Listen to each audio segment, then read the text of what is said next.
Oh my goodness, thank goodness. It's Friday and we have reached the weekender edition of the Sportsline Podcast here on CHCH. I'm Bubba O'Neil.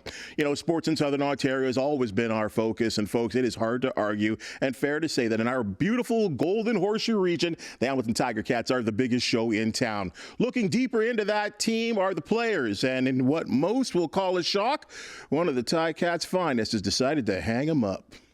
Simoni Lawrence is retired from professional football following 11 seasons in the Canadian Football League and a decade with the hometown squad. Linebacker who wore number 21 owns a franchise record for defensive tackles and the league mark for single-game tackles. He earned 3 CFL All-Star selections along with 5 Division All-Star honors. In addition, he's a 3-time nominee for the CFL's Most Outstanding Defensive Player. Now, awards aside, Simoni is a stronghold in the Steeltown community, and his life's next chapter, well, the 35-year-old Pennsylvania native will stay home. He's going nowhere, folks. He is now the brand and community ambassador for the Hamilton Sports Group. Now, I want to say, 21, what's up? How are you? But I'm just going to have to say, Mr. Simoni Lawrence, how are you? How you doing, Bubba? Yes, How you doing? It's a pleasure. Pleasure to see you. Thank you for coming to the Sportsline Podcast. You know, it's an absolute honor to come here today, you know. Such a distinguished podcast you have here. I'm just honored to be here and share this beautiful red couch with you, of course. Yes, well, this is an honor for me because, you know, I'll be honest with you, Simoni, through all the years, the decade that you were here, I do remember, you know, you coming here and being an impact player and an impact personality from the very, very beginning. And to ever think that there would be some type of conclusion would have been foolish of me. but as we do learn in sports, we get attached to our individuals. We get attached to our personal heroes and people that we look up to. You've become one of those people, and now you've decided to step away. Why did you do so?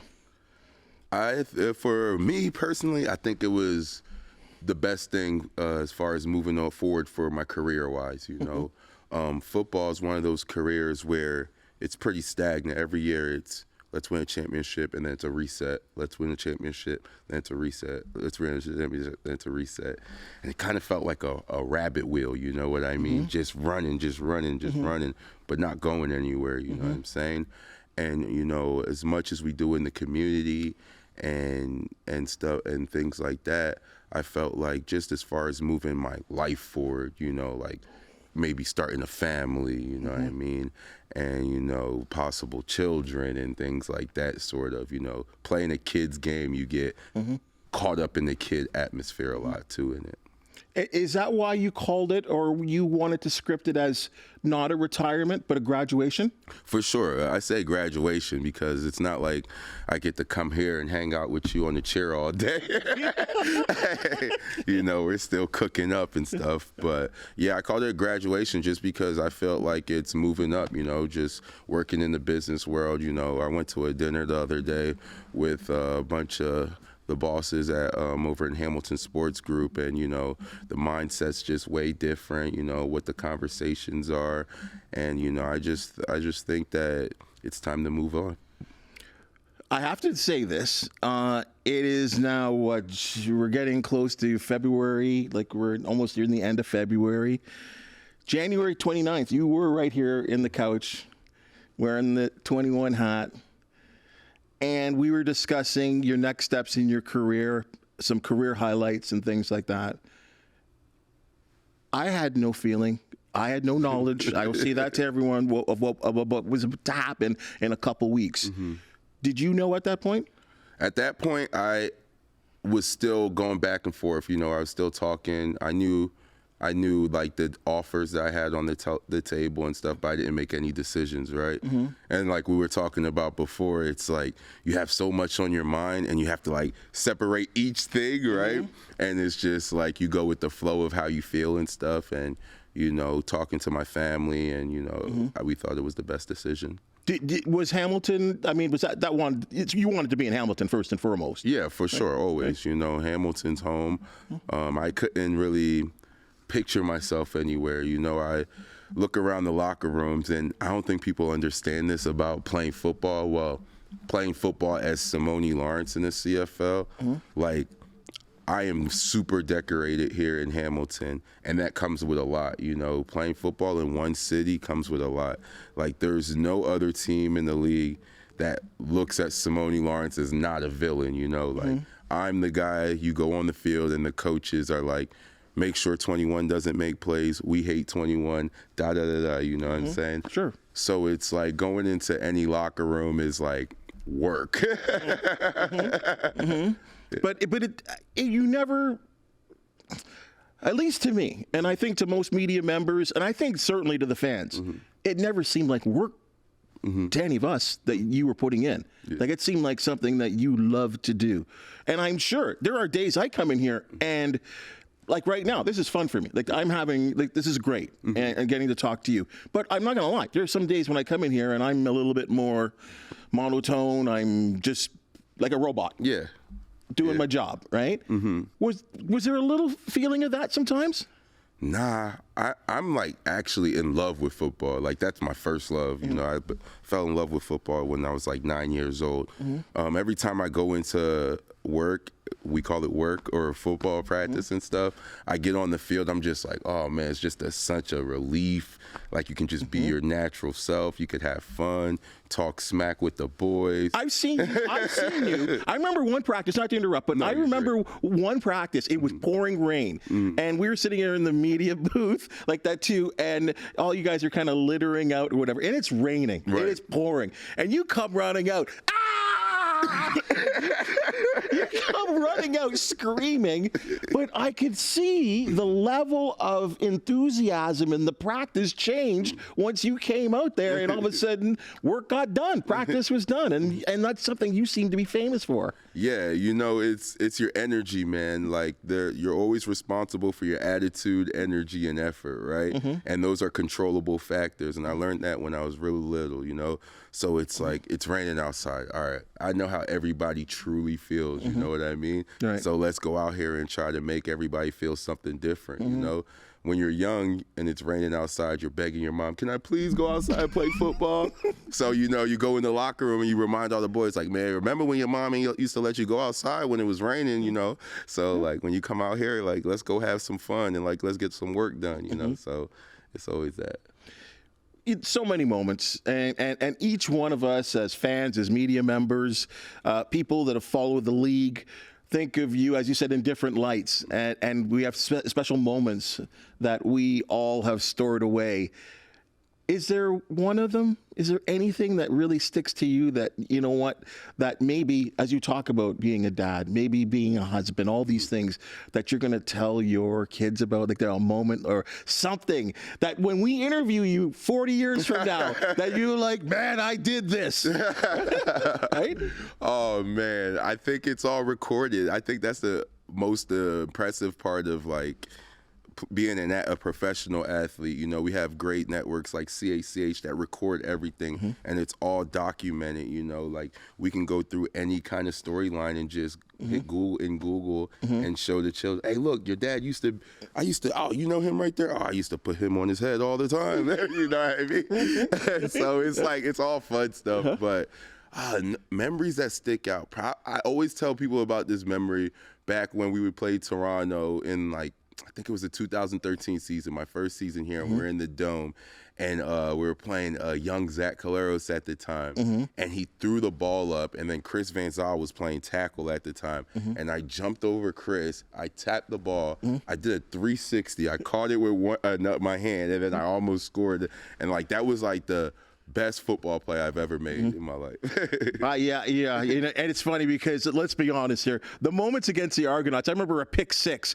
When I think you guys beat them at BMO, I think you put like 60 on them. That was the inauguration season for them too. You put a whipping on those guys. And there's something, what is it? Like, we get just forced into this sort of, or born into, not forced, but born into this of the Argonauts. Oh man, like you're talking about that game. It was, they opened up BMO Field, and I just remember going into that game like, oh man, there's so much talk about this player and then Toronto, this Toronto. I'm like, we're gonna make this a show, right? So I remember going into that game, and I was talking to one of my boy, Drake Nevis at the time. He plays defensive tackle. Yep. Went to LSU. Great guy. And he's like, hey, Sim, you ever hit a one-liner? I'm like, I don't know what that is, but I'm going to do it tonight. No idea what he's talking about. And then he comes up to me again. He's like, bro, you really did it. And then I'm like, did what? He's like, hit a one-liner. I was like, what's that? He's like, you got every single stat you could possibly get on defense. I was like, all right, cool.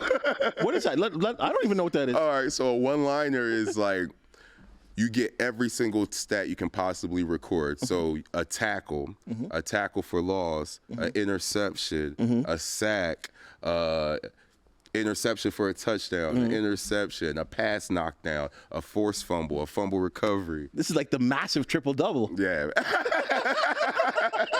Like, spectacular. What a day. Yeah. I mean, I'm going to start using that one if you don't mind, Drake. I kind of like that. I kind of like that, you know. One-liners are serious, man. You know, and I'm telling you, you think about those great moments, and I'll bring up that, you know, again, that rain practice or whatever is something, because I know just even on my own little minor league level of playing ball, that, you know what, yeah, the wins and the losses are a certain, they bring a certain emotion, but there's something about football, and I don't know if it's better than other sports, at least better than other sports I've played, that practice and those moments in the locker room, they may be better than the games themselves. Yeah, for sure. You know, it's just like, it's a consistency, because in football you can't hide, right?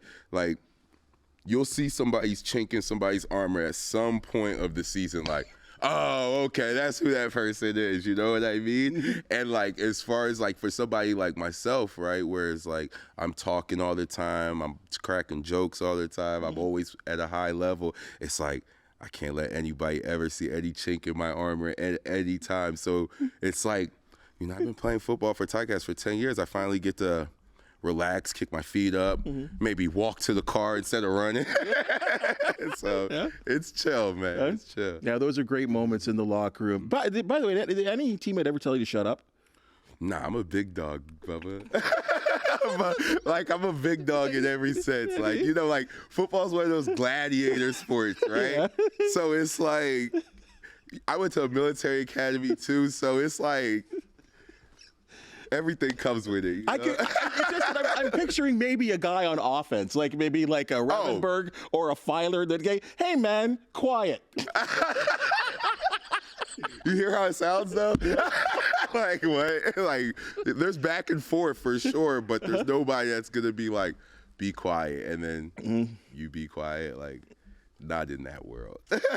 Not in that world. You know, with all the great moments, though, there's also low moments. And that's the crazy part about football, because it is a one game a week, and sometimes in the CFL 3 times in 11 games and 11 days. It happens. But get to what I'm saying here. You know, baseball is every day. You win, you lose. You almost forget the loss or whatever. Sometimes when you win, that victory can stick with you, can carry, can create momentum. The loss sometimes can bring you down and maybe create the wrong type of momentum. The losses sometimes and some of the negative things that happen. I mean, I'm going to just throw it that 2019 Grey Cup only because the Ticats were so favored. But then there were some other Grey Cup experiences that maybe weren't to your least liking. Is there one that hurts a little more than others? 14 hurt just because you thought we won it. 14 when Speedy B returned the kickoff for a touchdown. And then 44 got the little block in the back, I think they called it. That one hurt because I thought we won the Grey Cup. 19 hurt because we were the best team in the league that year, and then for whatever reason went to the Grey Cup and got smoked. 21 hurt just because I thought that was a game we should have won easily. Those 21, 15, and 19 hurt real bad. 13, I think we just all came in there and we're just like, yo, we're the young kids on the block and we're just better than everybody. Let's get to it. But what about the one in Ottawa? I kind of remember that. Ottawa 15, that's a year we should have won the Grey Cup as well. When Henry Burrs threw the football in the air and then, I don't know, a turf monster hit our defensive back and he fell. That one hurt as well against Ottawa. And then I think it was, who caught it? Greg? Caught it and ran into the end zone. That was another year we could have won. Yeah. I mean, all of those hurt and like they all pop up in your memory bank sometimes. Right. But at the end of the day, it's like, man, it's a gladiator sport. And, like, that's why I appreciate football so much. It's a ultimate team sport. And you have to understand, like, you know, unless you're, like, Patrick Mahomes, that's the only person that can really be like, all right, we're taking the team and we're winning a championship, you know. And it's one thing I've definitely learned, and I think June Jones might have been the first one to really peg it into me, that, you know what, you can look at games like that, and we'll use the Miracle on Bank Street there, you know, that, of course, it was a crazy wild catch there. The crazy things happened. 2 defensive backs really in coverage, good coverage. And, yeah, you're right, a turf monster comes up at TD Bank Stadium. But what he said about the fact that, you know what, yeah, you can look at that play, but I bet you there was 5 plays why we lost that game. Yeah. And you really do learn that when you get to learn the game a little bit more. That you can't just really peg one play. Yeah. It's always you can't peg one play, and I believe in that to a certain extent as well, but I'm also a realist too, where you got to make your plays, you know. Some plays are more important than others, you know. Like, as much as you think tackling you miss a tackle on the running back and they get a first down, you know, like, that's a big play that you miss. But an interception for a touchdown, that's going to cost the team a little more, you know what I mean? So I think, like, I know for sure, like, certain plays mean way more as well. You talk about interceptions, returns for a touchdown, the sacks, the glory moments that every defensive player loves. Some players make those plays, and it's over. Players like yourself sometimes make those plays and let the other team know. Simoni, you know I'm coming where I'm coming with it. You love to trash talk. You talked about it earlier, and you've become CFL famous for it. I think Charleston Hughes might be the only guy that can come close to you, maybe. And you're shaking the head already. Nah, man.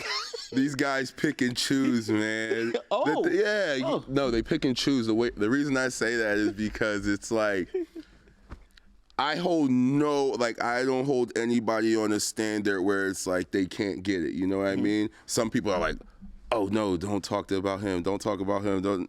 No, everybody gets it the same. You know what I mean? And, like, there's no picking and choosing. All right, I'll tell you this story. My first year in the league, right, I was in Edmonton, and we're playing the BC Lions, right? And everybody was talking about G-Roy. Shout out to G-Roy. You know what I mean? Great player in the CFL. That's right. I even remember his touchdown when he went to SAS in the Grey Cup against us, just off the memory. But he was in BC at the time, and everybody was talking about him. So I'm young, like 2012, Edmonton, Simoni Lawrence. Low fro hawk and stuff. And then I go up to G-Roy. I'm like, man, you ain't nothing. You slow. I can stick you one-on-one. You will just start talking. He was old then. He was. So one of the fullbacks came up to me. He's like, hey, you don't talk to legends like that. I looked at him. I'm like, that means you're never going to be a legend. Get out of my face. You know what I'm saying? Like, because football is such a dog-eat sport. I'm just like, yo, how can you put people in front of you? You know what I mean? Like, it's a play for keeps type of sport. Like, that's the only way to the top. You know what I mean? So, like, yeah, as soon as I came in the league, I was going for the top guys all the time. Did you feel like it gave you an edge? Yeah, for sure.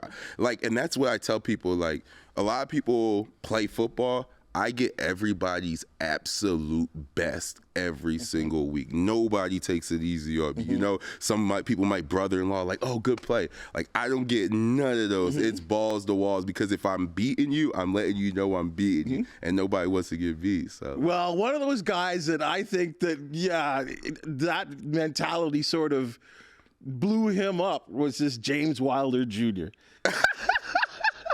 Baby James. What was the relationship between you two? Oh, man, Bubba, you would have to pay me. I could give you the best story on this, but that would have, oh, man, that is a story, Bubba. Bubba, that is a story. Man, I can't even. Can you give me a snippet? All right, I'll give you a little snippet, all right? Let's just say psychological warfare, right? Yeah, I played in Hamilton. He played in Toronto. I go everywhere, you know, like during seasons. I might show up where the other teams are sometimes. Yes. And have a good time. Yeah. But that's a story, Bubba. Man, we could talk, Bubba. If you want some good stories, we can talk, man. We can talk. I had to figure. There was something in me that for years I've been holding this one in that I knew that name would trigger you. Oh no! I am not not triggered in the wrong way, Yeah. but there's a history. We'll say. Yeah, but not like nothing like, you know what I mean, like baby food. You know what I mean, like. All right.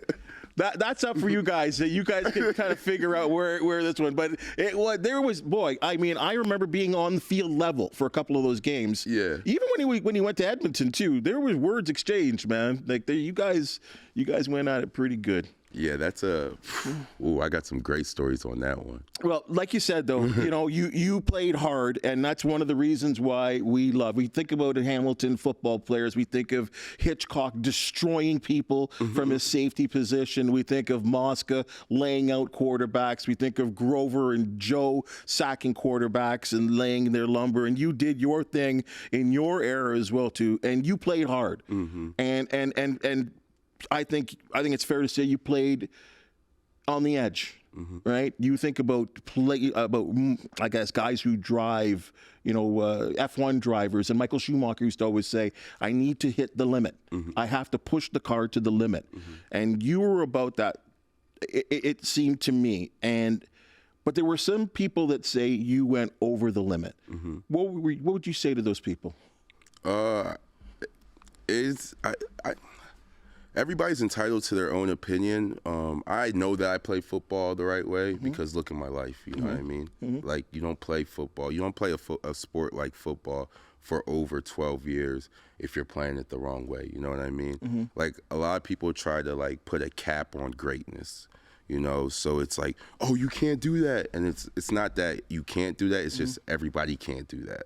You know what I mean? It's hard to come out there with that kind of energy and tenacity and, talking down on players that everybody think are superstars. You know what I mean? So it's like, oh, man, we got to, like, find a way to cap it and make them calm down and relax a little bit. And I'm well aware of that. I know I play football the right way. If you ever been to any Philadelphia sporting event or a Philadelphia fan. Where they booed Santa Claus. Where we blew Santa Claus, threw snowballs at Santa Claus. You know what I mean? Like, it's one of those sports, and football's still one of those sports where you get to test somebody's will and see how much they can take without crashing or, you know what I mean? And, I wouldn't even say I play football on the edge. I just give it to people like it's a playoff game. It always surprised me, like, when you play football games, it's like, oh, this game is going to be nasty. It's Toronto versus Hamilton. It's a rivalry game. There's going to be a lot of hard hitting.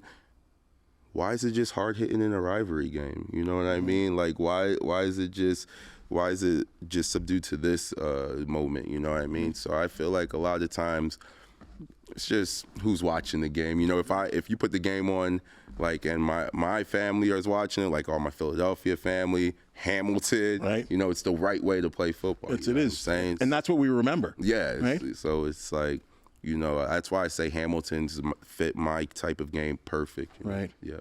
Well, and with that said, there was a moment that I think we need to discuss, and it was that Saskatchewan Hamilton game at Tim Hortons Field where you were suspended for 2 games for hitting Zach Collaros, and you guys with Zach Collaros had a friendship. Like you guys were teammates. When something like that happens, and I know that was tough because I know there was you talked about this real earlier, that Steeltown are my people, but then everywhere else around the league there are other people that are backing their teams, and you had broadcasters are saying Simoni's a dirty player, and like what that whole time there, how did you manifest yourself and just kind of continue to get, you sit your 2 games out and then continue to play at the high level that you seem to maintain? It's all about, like, attentions, man. Like, we play football, right? And the play that I did, like, if anybody, like, if you're a student of football, the way I play football is I'm a lunger tackle, right? So, like, I'm shooting, and when I'm shooting, as I'm shooting, he was still up. And then as I seen him go, I tried to turn my body so I didn't kill him. Like if I would have hit him, I would have like killed him and stuff. So I'm literally trying to turn my body so I don't like hit him as hard and stuff. But you know, it was an unfortunate play. And you know, it's just part of the game. And I don't really listen to outside noise, you know, like like sometimes I like get on Twitter and just get like a little back and forth, and that's just because of like it's an entertainment business, right? So it's whatever, you know. I don't really care about people's like that's their job is to talk, you know what I mean? My job is to play, other people's job is to talk. It was pretty like I talked to Zach like that whole year, you know what I'm saying, about like even about the situation when he was in Toronto. He wanted to come to Hamilton during that situation. Like it's just it doesn't make like what people talk about in public didn't match up with what was going on in real life. So because he was really mad after the play, but of course he would be really mad after that play. And we talk about this all the time, that your emotions are going crazy within the realm of a football game. Right. And I would lead to understand too from talking to Zach that he had nothing against you. He still continues to have nothing against you. He still considers you one of his best teammates as well too. Like that's the thing. They were like ultra competitors. Like they got up like Zach was cursing at you, and then you were cursing back at him. I'm like, I curse at Zach in practice, and he cursed back at me in practice, and like that's just he's an Ohio boy. You know what I mean? Like I don't think people like that's the thing. Like in Canada, it gets misconstrued, you know what I'm saying? Because Canada is Canada nice. I went to University of Minnesota, and there is that Minnesota nice, and I get it. Like, I understand what it is. So when you see that combative going back and forth, it's always like, oh, it's violence. They hate each other. No, but Zach's an Ohio boy. I'm a PA boy, you know what I mean? Like, PA versus Ohio. Like, this is like we go back and forth all the time. This is war. Like this is just how it is in the States. You know what I mean? And you have to be aware bringing it to Canada because it's like it's looked upon different for sure. You know, thank you for sharing and talking about that, because that was a point where, you know, a lot of people did talk about your career and you know, and I was like, that was just one moment, like in a 10-year career, and that's what you're kind of focusing on. Imagine this though, like that year, right? That happened, right? All right, I took my punishment. I sat down for 2 games. Who led the whole league in defensive plays that year still? Like, I missed 2 games, and I came back and still led the whole entire league, led my team to a Grey Cup. Like it's like the level of football that I was able to play at in Canada. It's like unmatched when you really think about it. You know what I mean? For the complete game, it's hard to argue. You know what I mean? Like, right? And it's like you got to find stuff to nitpick at. You know what I'm saying? Well, I mean, again, not to say you're Muhammad Ali, but what did Muhammad Ali say? You're like, yeah, you can call me brash, you can call me cocky, but I back it up. Yeah, for sure. Right? Like there was Little League games in 2019. Where players would be like, look, man, bro, like, you got it, bro. like you win, bro. Like, and these are grown men with children, you know what I'm saying? Like, no mas, you know what I'm saying? and this is, I'm going to lead and finish this little portion here with this. I will say it. I was inside that facility for the award ceremony in 2019 for Defensive Player of the Year, and some middle linebacker from Winnipeg who's a good player. He's a good player. There's no way he should have beaten you. Big Hill. Oh, that wasn't even the year, bro. That was 20. You're talking the 2019 year. My boy Willie, I love Willie J. That's my boy. Like my close friend comes to my house and stuff. That year. I had more tackles in one game than he recorded stats, and that's who got defensive player over me. And then the year 2021, that wasn't a close year neither.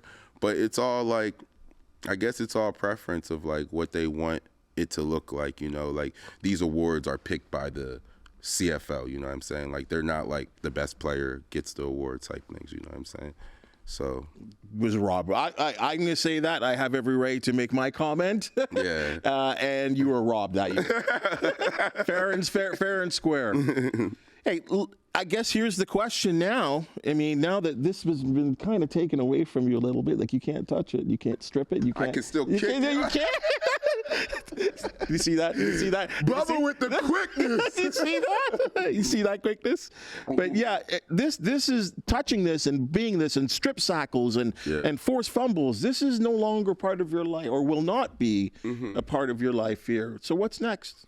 Oh man, we're just gonna continue to go out in the community, take care of the children, make sure everybody's good. You know, keep repping the brand. Let's go Forge FC. Let's go Ticats. You know, let's go Hamilton. You know what I mean? Like, we're just gonna keep repping the brands and like keep moving Hamilton forward. You know, I think that everybody understands how pivotal of a place Hamilton is to come to and visit. You know, I know so many people that came up for the Grey Cup this year was like, wow. I didn't know it was so fun. Like, there's so many great restaurants. There's so much to do. Like, you know, we're getting new places to go to every weekend here in Hamilton. It's a hot spot. I got friends from Toronto like, man, where do you live in Hamilton? I'm thinking about moving out there. You know what I'm saying? Like, Hamilton is like a location not only where people want to come now. It's like, yo, like, I want to come and travel and see what's out in Hamilton. You know what I mean? Is it really a little Pittsburgh like Steelers? I'm like, it's better than Pittsburgh, you know what I mean? Like, I would compare it more to like a Philadelphia area, you know what I'm saying? For sure. And I think a lot of people just need to come and check out Hamilton. And I think like my job as an ambassador of the city of Hamilton as well is just, you know, showing everybody how fun it is out here and, you know, bringing the pocketbooks to Hamilton and moving Hamilton forward. And that's great, and because you're right, this city is in the midst of a revival, being pushed in different directions. I mean, you think about you're right about the restaurants, and you know I love my restaurants, and that, but all these Toronto cooks are coming and opening restaurants in Hamilton. You know what I mean? Right? Like, it's crazy to see what's happening, and some of the areas that are getting redone, and the gentrification of so many areas where, you know, maybe 20 years ago people didn't go anymore, but now people are. That's Lock Street. That was a hot spot now, right? No one ever went to that area, you know, 15, 20 years ago, or which is the people that lived there. But yeah, it's great that you're going to be part of this. I think it's going to be a real fun part for you, and that you have such acceptance from people. And I'm not telling you anything you don't know. But you have such acceptance from people in this city, and it's a wonderful thing. I mean, you've kind of, I have to put it on an Argo level, but you're the Pinball Clements of the Golden Horseshoe, right? I'm for sure the Simoni Lawrence of Hamilton. You know what I mean? See? Right? But I mean, Pinball could run for prime minister, for crying out loud, right? Because he's earned the respect of people, and as an American, he stayed here. You're staying here. And that means a lot to Canadians. I mean, that means a lot to Canadians. So let's finish off with this. I'm going to pop up a couple pictures. I want your reaction, and you can talk about whatever you want to talk about. Let's go to picture number one, guys. Tell me when you think when you see this guy. Oh, Coach O. He's a legend, man. Me and Coach have such a unique and great relationship. He's done so much for me throughout my career. You know, he was my defensive coordinator my first year. I remember putting in the new blitzes. Like, we would put in and be like, well, that didn't go as planned. Let's try it this way. You know what I mean? Just like do what makes sense type defense. And he's one of the reasons why I was able to excel so fast, because he was just like, do what makes sense. And I was like, all right. I when he was here, you know, earlier, I guess about a month ago, and I talked to him, and I said, I have never, in my time of being in media, seen a guy when he went for Fresno State, and you were one of them. Players were emotional, knowing that I couldn't believe how emotional. He's one of those guys that he's so great for the organization, because he's just such a great human. In football, you know, we're all, and he's so even keel. He's such a great person. He does everything the right way, you know what I'm saying? So, like, he's such a great person to have in the organization. You can go up and talk to him, and there's no ego. There's just, like, let's move forward type thing. He's a great human. Next picture. Yeah, Kent Austin. I love me some Kent. Kent's one of those coaches where I grew up kind of playing for. You know what I mean? Like, Kent's one of those guys where it's like, let's get to work. You know what I'm saying? I love Ken Austin, you know what I mean? He's done a lot for me throughout my career, too. You know, he gave me the keys early. He was the head coach when I was here, when I first got here. And it was one of those things like, hey, Sim, go kick their ass.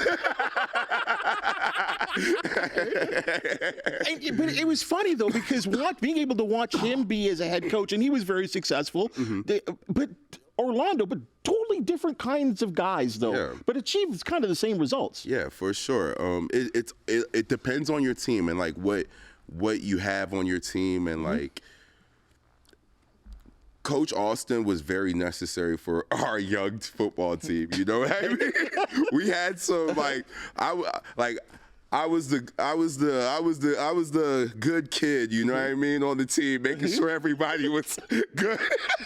You know what I mean? So he was tough. Yeah, he was perfect for our team. He was perfect. Yeah. I'm a big fan of Ken, and he's doing well right now. I mean, he's doing amazing still. You know, in terms of his coaching level in the NCAA. I'm going to say name another guy that I think. You know, I think you have some good feelings for, and that's Brandon Banks. Oh, yeah, for sure. Yeah? Yeah, I love Brandon. That's my dog, man. We got so many stories. Like, if we sat and talked, like, about our stories, like, would go viral every single comment we make. So, but like, yeah, we talk a lot. Well, I always remember the one, I think, when you had your podcast going, which I hope you fire up again too, where you guys really annoyed me with one little comment. Please, you can defend this, because I know there are people that probably agree with you, and there's maybe some that agree with me, some of the old timers. The fact that you said that Randy Moss was better than Jerry Rice. What? Oh, I see. What? So, all right. So, like, this is my thing. Jerry Rice is, like, great football player.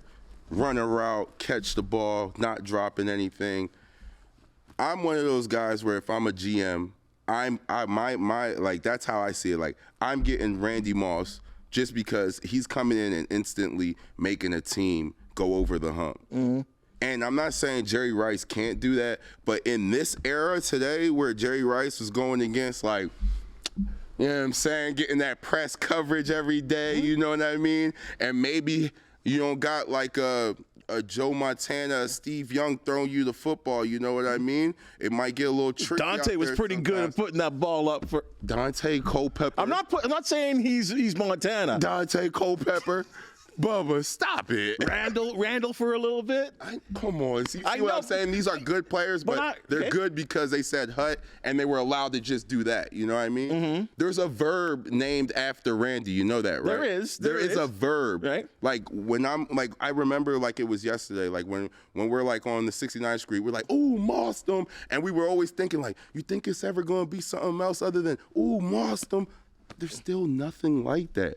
But I don't remember Randy running across the middle of 15 yards and then saying, "Watch me gallop away," like Jerry Rice, the number 80 did. I respect Jerry. I respect Jerry Rice, Hall of Famer and everything. For his yardage will never be caught. For my football team, to help my football team, I need Randy Moss. Because I know I can get me a couple of almost Jerry Rices. You know what I mean? Like, there's Jerry Rice talent everywhere. Not everywhere, like, in the sense of, like, his body of work, but his talent, you can find that. You can find you a Wes Welker who's going to catch the ball, do everything they're supposed to do, get your little yardage, run the right routes and stuff. But a Randy Moss, that's a tough find, Bubba. If you're doing Madden rating, give me the two numbers for each one of those guys. Oh, Madden? Randy Moss is a 99. And then, like, I don't know what they're going to put. I got to look at the I'm not disrespecting nobody. But look, Randy Moss is a 99. Like, well, let's just hope here, because what happened yesterday is that a Moss is now a member of the Ticats. Yeah. It's Thaddeus Moss now. So let's hope that he can bring some of that 99 to the Tiger Cats. I said Randy Moss, but because there's a number 19 that would like to find a Randy Moss, I'm sure. Oh yeah, Bo Levi. As you can see, like, yeah, they're setting the team up perfect for what Bo Levi likes. You know, all years of Bo Levi being successful in his football career, he's had those big, long receivers, you know, and that's what he likes, you know. He's a gunslinger, little Texas boy, likes to throw the ball up in the air. And, you know, he's always had, like, those big weapons. As you go back to Calgary, you know, so many times we had Bo under wraps in Calgary, and he's just launched the ball up to, like, Eric Rodgers or something. You know what I mean? Well, how many times in a row did Calgary, you know, beat Hamilton, and he was the quarterback? You know what I mean? Jeez. So, like, yeah, they're getting his group of receivers for sure. All right, one last question before we let you go here. The Tiger Cats, it is Labor Day. Maybe the week after Labor Day. We're talking about 2024 here. The Tiger Cats are, we'll say, 12-1. Maybe they're 13-0. And they're looking good. They're looking real good. And there's a Grey Cup that, unfortunately, Simoni's never won. And maybe there's an injury or so. I don't know. Maybe Williams goes down at the linebacker spot. Something happens. And somebody says, 2-1, we need you. Come back like Jordan wearing the 4-5, of course. Kobe wearing 2. Kobe with the 8, Kobe 24. I don't know, man.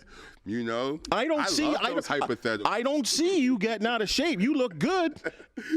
I don't see you all of a sudden exploding in 3 months or 4 months. Nah, of course not. You know, as the new brand and community ambassador, you know, we take pride in, you know, making ourselves look the part as always, and still, you know, repping Hamilton, showing people why Hamilton is such a great place, you know, working out all the time, taking care of our bodies. Yoga. Taking care of our mental, going to moto yoga, of course, taking care of the body, you know, so, you know, we're prepared for anything always. Answer the question. Oh, man, as the community and brand ambassador, you know, I'm focused on the people. You know, football, as you can see, I have graduated from. And I don't know, when you graduate, are you allowed to go? I don't know. You could go for a second degree. I guess I got to read. I wrote the book on the graduation. I got to go back and look and see what I wrote. So I'll see if it's allowed. If it's allowed, I'll think about it. Just hypothetical. All right? We'll leave that. You know, Simoni, it's been a lot of years. And as I said, been really fortunate to be one of those guys in this community who have had an ability to put a microphone in front of your face and get you on the wins and the losses. I'll never forget 2019 and seeing you and asking you about the Grey Cup. And that was hard for me because I wanted you guys to win. I didn't think there was a chance you guys could lose. And hearing you say to me, this sucks, you know, because it did suck, even as a media guy that was cheering for you guys, and knowing that people in Hamilton were so enthusiastic and waiting for that Grey Cup, which hasn't happened since '99. So it has been a treat covering you through the highs and the lows, mostly highs. And, you know, I always remember this picture that we're going to put up here right now, that it's something that will be special for me because I only knew about all the stuff that you did on the football field. But on this particular day at a Hamilton Honey Badgers game, there was probably about 2,500 people there.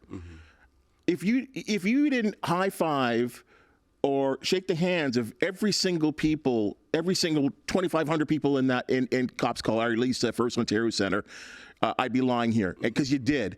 But what even made that even more special for me is that you along with Court, I guess you guys had this pre-planned. I think you brought about 25 kids to watch a basketball game. And that goes to me, watching that, to your character and what kind of guy you are, and the times and the commitment that you put into this city. And I can't forget that. So whether you do come back or not, I know you're going to thrive in your role. And it has been a pleasure and a treat to watch your Hall of Fame career. I'm going to say that right now. And it's going to be great. Hopefully I get to be still around to see your name up, because I know there's some great names up on that Tim Hortons field, those great names there, and that you get up there as soon as possible. So thank you. It's been great. I appreciate you coming and joining and sharing some of the great moments of your career, and we look forward to seeing you morph into something different as well too. I think you should be excited. I think it's going to be a lot of fun for you. I'm extremely excited. Thanks for joining us. Thank you, Bub. That's your Sportsline Podcast for the week, and that's your Sportsline Podcast for the weekend. As you've just seen and heard, we love talking to extra special sports figures from our hometowns. If you do know of an athlete, team, or event to promote the Sportsline Podcast, do want to hear from you. Hit the thumbs up, like, and subscribe button. And if you do have something to say, please say it, because we want to hear your comments. For the wonderful people that make the Sportsline Podcast possible, thank you. Hey, we'll see you next week.